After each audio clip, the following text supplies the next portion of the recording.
खूप संघर्ष केला आम्ही 2009 सालीच खऱ्या अर्थाने हा टांगा पलटी करून टाकला असता। आणि म्हणून पराभव पचवणं इतकं अवघड असतं की त्यांना खऱ्या अर्थाने पराभव पचवता येत नाही। आणि तो इतका जिवारीला लागलाय की आता काय करू आणि काय नाही असं त्यांची परिस्थिती निर्माण झाली। आपली लढाई त्या उमेदवाराबरोबर नाहीच आहे। आपली लढाई त्या उमेदवाराच्या मागे उभा असलेल्या विखे पाटलांबरोबर आहे हे देखील आपण लक्षात घेतलं पाहिजे। आणि जेव्हा यांची गरज संपते त्याच्यानंतर मात्र यांचा लगेच टायगर तयार होतो। टायगरची मांजर आणि मांजरीचा टायगर इतका फास्ट होणारा प्रकार दुसरा जगात कुठंच नाही। आमदारकी तुमच्या घरामध्ये, खासदारकी तुमच्या घरामध्ये, सगळे पद तुमच्या घरामध्ये। एवढंच काय तर शिर्डी साईबाबा मंदिराच्या उरलेल्या ज्या फुलांपासून अगरबत्त्या करण्याचा कारखाना आहे तो सुद्धा ह्यांचाच आहे।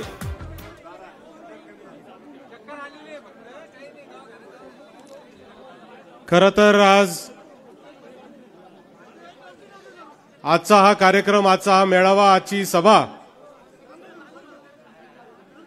ही अर्ज भरण्याची सभा तर आहेच, पण त्याच्यापेक्षा महत्त्वाचं म्हणजे या संगमनेर तालुक्याच्या स्वाभिमानाची ही सभा आहे। हा संगमनेर तालुका, याची संस्कृती, तीर्थरूप स्वातंत्र्य सेनानी सहकार महर्षी भाऊसाहेब थोरातांच्या संस्कारामधून उभा राहिलेला हा तालुका, डाव्या विचाराचा, समाजवादी विचाराचा, पुरोगामी विचाराचा हा तालुका, कधीही कुठेही जाती धर्म मध्ये भेद न निर्माण करणारा हा तालुका, एकमेकाच्या पायामध्ये पाय घालण्याची संस्कृती नसलेला हा तालुका, उद्योग व्यवसायांना चालना देत असताना प्रत्येकाने आपापलं काम करायचं, दुसऱ्याच्या कामामध्ये लक्ष घालायचं नाही, अशा पद्धतीचे संस्कार असलेला हा तालुका। परंतु या तालुक्याच्या संस्कृतीमध्ये गेल्या काही दिवसांपासून आपण सातत्याने पाहतोय की काही लोक येतात आणि मुद्दाम आपल्या लोकांना डिवचण्याचा प्रकार करतात।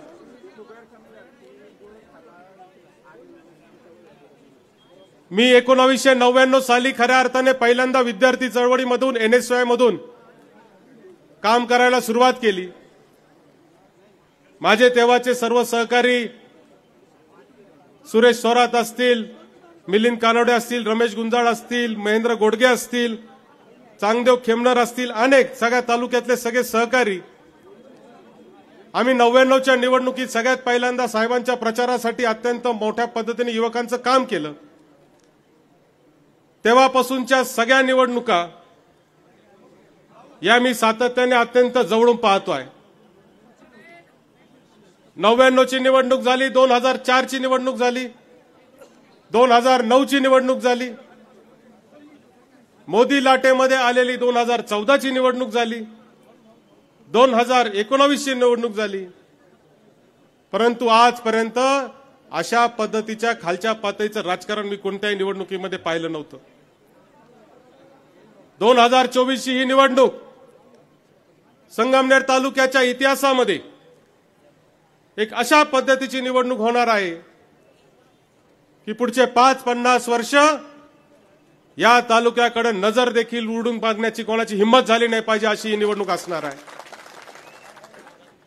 आम्ही पाहिलं नाही, आम्ही ही संस्कृती कधी पाहिली नाही, आम्ही असे लोक पाहिले नाही, पण मात्र सहकार राजकारण ऐकत आणि वाचत आम्ही मोठे झालेलो आहे।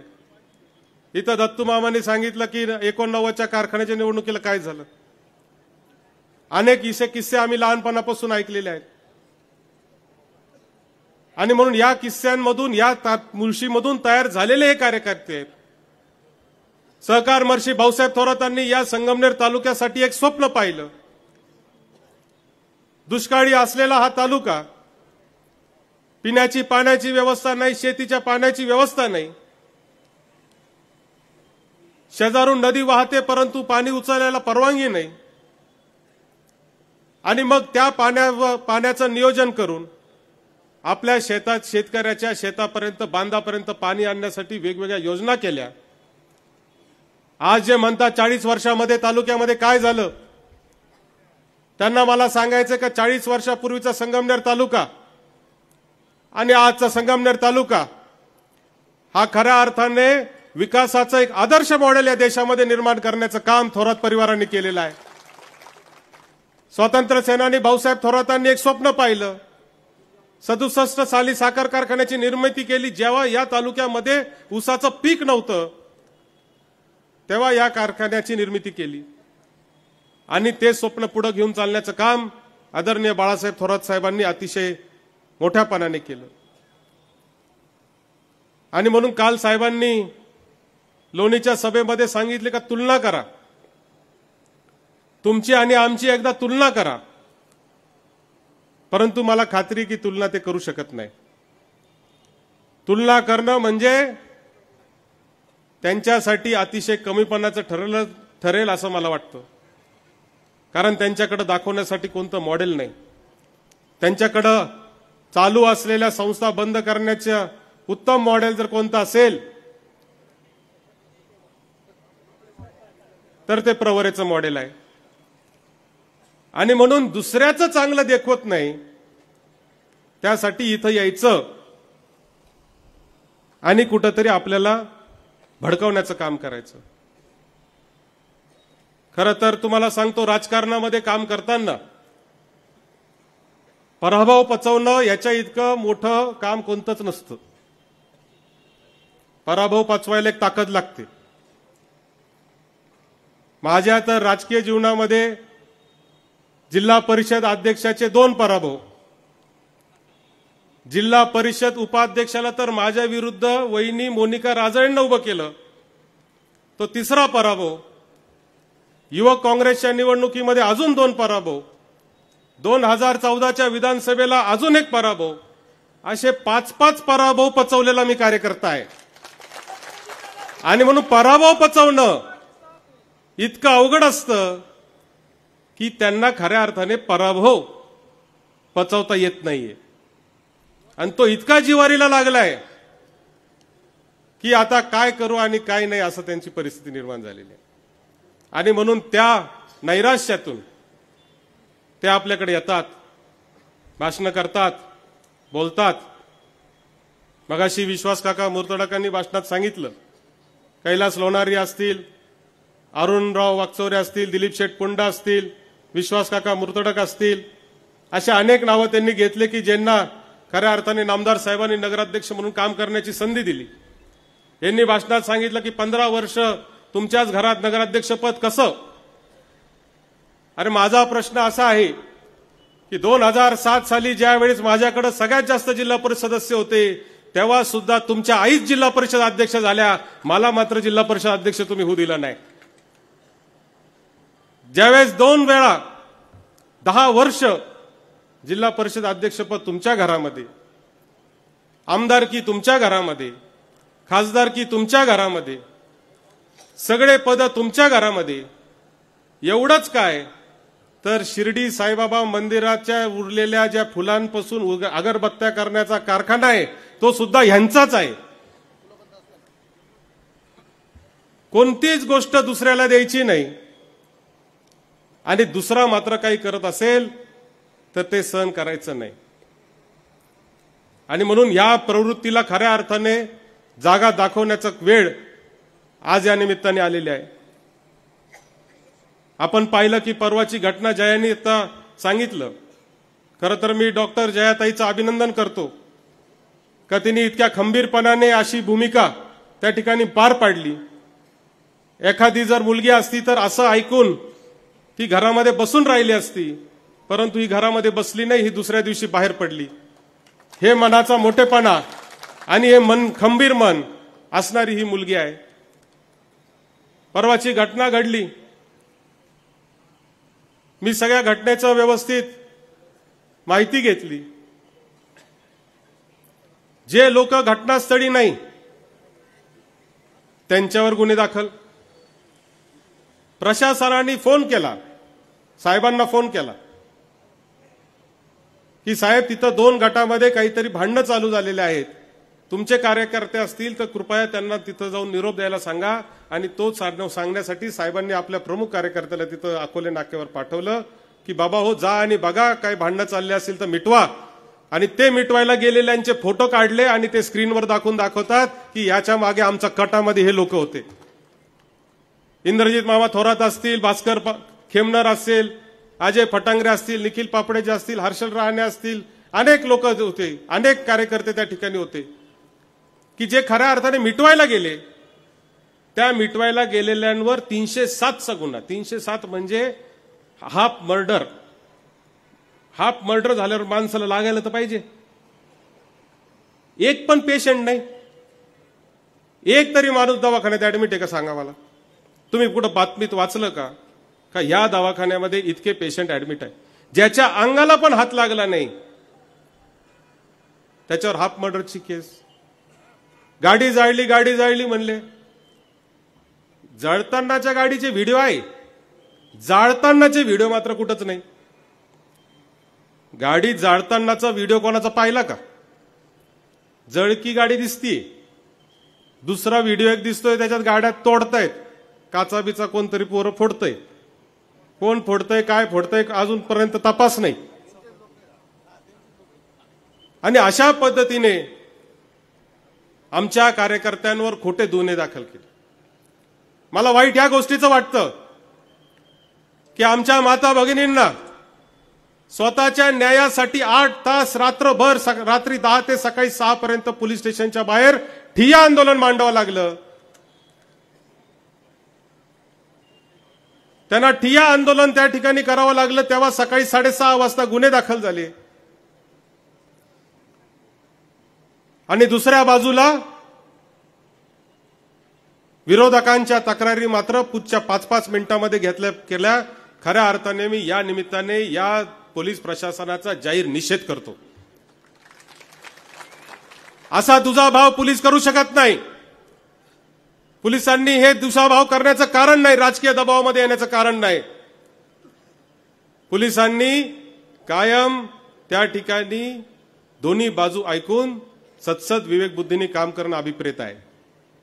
परंतु तसं केलं गेलं नाही. अहो तो बिश्नोई गँगवाला ज्यांनी गोळ्या मारल्या त्याला 2 तासात अटक करतात आणि हा वसंत देशमुख तुम्हाला 2 दिवस सापडत नाही. पर सापडला तर सापडला, 15 मिनिटांमध्ये जामीन करून मोकळा झाला. का तुम्हाला त्याच्यावर असे कलम टाकता आले नाही का तो 10, 15, 20 दिवस आतमध्ये राहील? का तुम्हाला त्याच्या बोलण्याचं वाईट वाटलं नाही?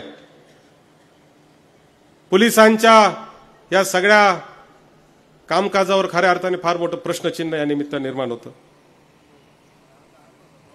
आणि याच्या मागे जो खरा डाव आहे तो डाव म्हणजे या तालुक्याची घडी मोडण्याचा डाव आहे. हा जो तालुका आहे ज्याचा आता डॉक्टर जयाताईंनी उल्लेख केला, इथं नरेश माडवे आमचा इथं बसलेला आहे, शिवसेनेचा नेता आहे. तो सांगतो की मी जेव्हा गडचिरोलीमध्ये जातो संपर्क प्रमुख म्हणून, तिथं सुद्धा बाळासाहेब थोरातांचं नाव सांगितलं तर आदरानेच आम्हाला वागणूक मिळते.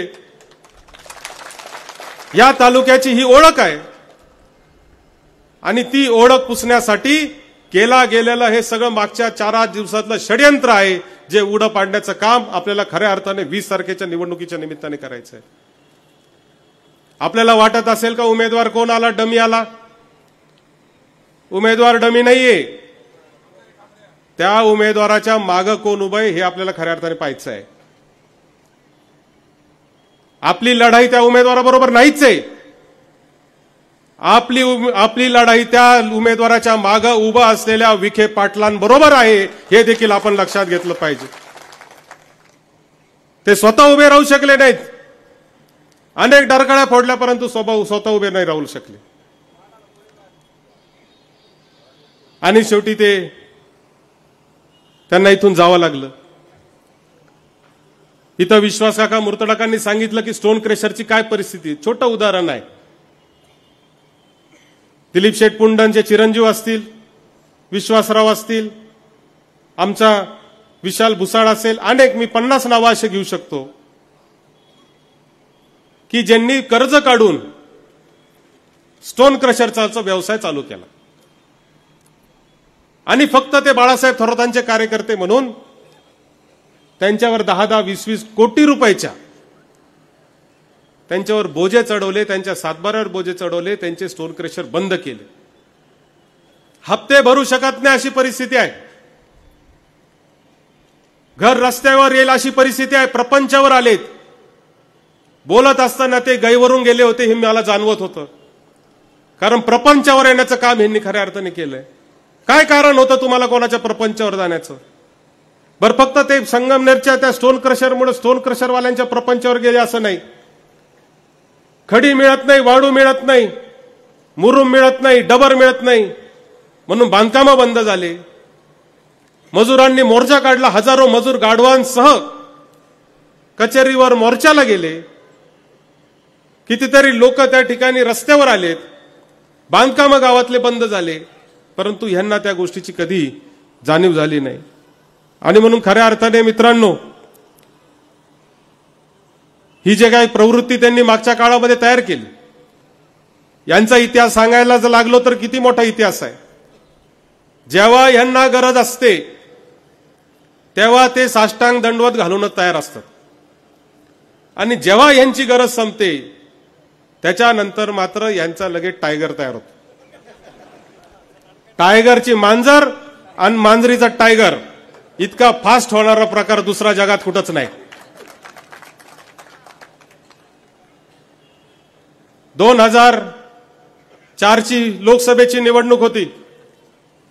शिवसेनेमधून बाळासाहेब विखे पाटील काँग्रेस पक्षामध्ये आले. त्यांना उमेदवारी दिली. त्यांची निवडणूक झाली. आम्ही युवकमध्ये काम करत होतो.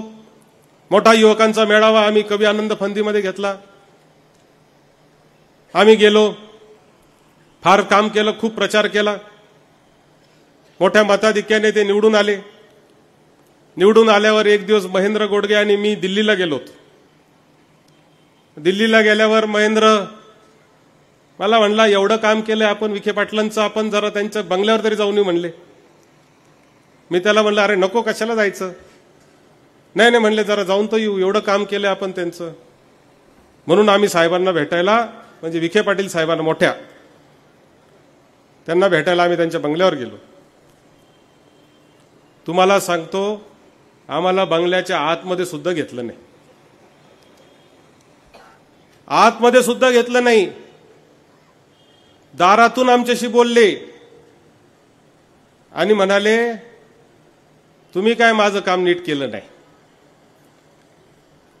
बाहेर पडलो पाना खाली घालून. महेंद्रला म्हणलं, तुला म्हणलं होतं नको जायला यांच्याकडं, तू कशाला घेऊन आला मला? नाही म्हणले, आता काय कर, जाणीवच नाही. काम संपलं, विषय संपला. जेव्हा काम तेव्हाच काम, अशा पद्धतीचं वागणं खऱ्या अर्थाने राहिलंय. खूप संघर्ष केला आम्ही. 2009 सालीच खऱ्या अर्थाने हा टांगा पलटी करून टाकला असता. 2009लाच. पण त्यावेळेस नेते मंडळींना अंदाज आला नाही. नेते मंडळींना वाटलं नाही की इतकं खऱ्या अर्थाने जनतेमध्ये रोष आहे.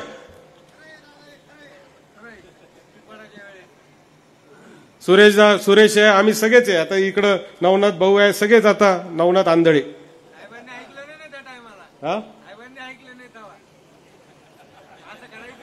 साहेबांनी ऐकलं नाही म्हणजे तेव्हा एका पक्षात आपण होतो म्हणून साहेब म्हणले का एका पक्षात असल्यावर असं करणं योग्य नाही आणि म्हणून राहिलं. पण जेव्हा संधी मिळते तेव्हाच त्याचा कार्यक्रम केला पाहिजे असं मानणारा मी कार्यकर्ता आहे. आणि म्हणून आपल्या सगळ्यांना माझी विनंती आहे की खूप त्रास आपल्याला मागच्या काळामध्ये सहन करावा लागलेला आहे. 2-2.5 वर्षामध्ये खूप मोठ्या प्रमाणावर आपल्या कार्यकर्त्यांवर केसेस झालेल्या आहेत. अहो, कार्यकर्त्यांवरच कशाला, आमच्यावर केसेस झालेल्या आहेत. डॉक्टर साहेबांवर केसेस झालेल्या आहेत. संस्थांवर केसेस झालेल्या आहेत. असं कोणीच नाही का ज्याला याच्यामधून सोडलेलं नाही. आणि म्हणून ह्या प्रवृत्तीला जर आपल्या तालुक्यामध्ये आपल्याला येऊ द्यायचं असेल तर मला असं वाटतं की आता आपण सगळ्यांनी खबरदारी घेतली पाहिजे. परवाचा जाळपोळचं प्रकरण झालं. 3च दिवस दिवाळी असून सुद्धा बाजारपेठ ठप्प झाली होती. बाजारपेठेत लोक यायला तयार नव्हते.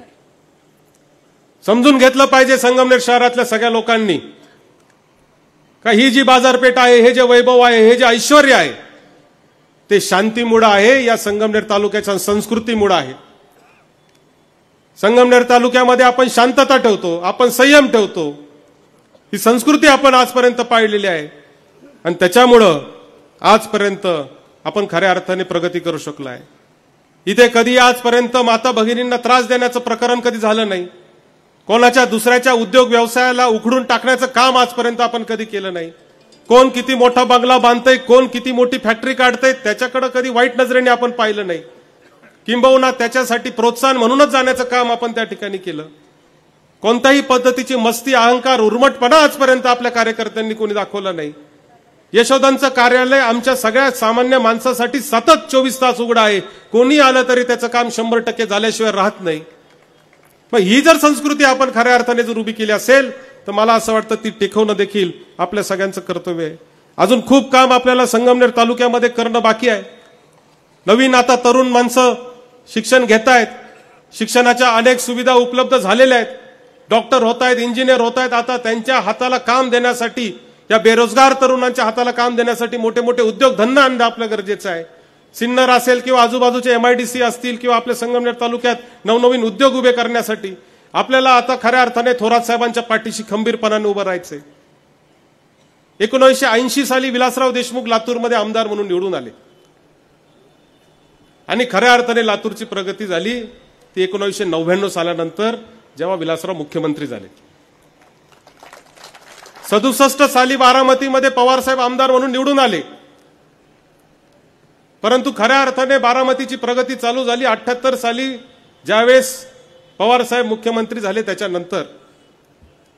आणि म्हणून खरी जर प्रगती आपल्याला या संगमनेरची करायची असेल तर मला असं वाटतं की आपल्याला आता आपल्या नेत्याला सर्वोच्च पदापर्यंत पोहोचवण्याचं काम आपण सगळ्यांनी केलं पाहिजे. आणि ते जर काम आपल्याला करायचं असेल तर आपल्याला येणाऱ्या 20 तारखेला 1 लाख मताच्या मताधिक्याने बाळासाहेब थोरात साहेबांना निवडून आणणं अत्यंत गरजेचं आहे. तालुक्यातले अनेक प्रश्न आपल्याला अजूनही मार्गी लावायचे आणि ते सगळे प्रश्न मार्गी लावण्यासाठी एक मोठी सत्ता हाती असणं गरजेचं आहे. निळवंड्याचं पाणी आता जवळजवळ आपल्या सगळ्यांच्या बांधापर्यंत आणण्याचा प्रकल्प आपण केलेला आहे. ते कामं देखील चालू झालेले आहेत. अजूनही त्याच्यामध्ये पुढे कामं आपल्याला करावं लागणार आहेत आणि ते सगळे कामं करण्यासाठी नामदार बाळासाहेब थोरातांचे हात मजबूत करणं मला असं वाटतं की अत्यंत गरजेचं आहे. आणि त्यासाठी आपण सर्वांनी नामदार बाळासाहेब थोरातांच्या पाठीशी उभं राहिलं पाहिजे आणि येणाऱ्या प्रवृत्तींना समजून सांगितलं पाहिजे की बाबा हो, जगा आणि जगू द्या ह्या तत्वावर काम करणारे आम्ही माणसं आहे.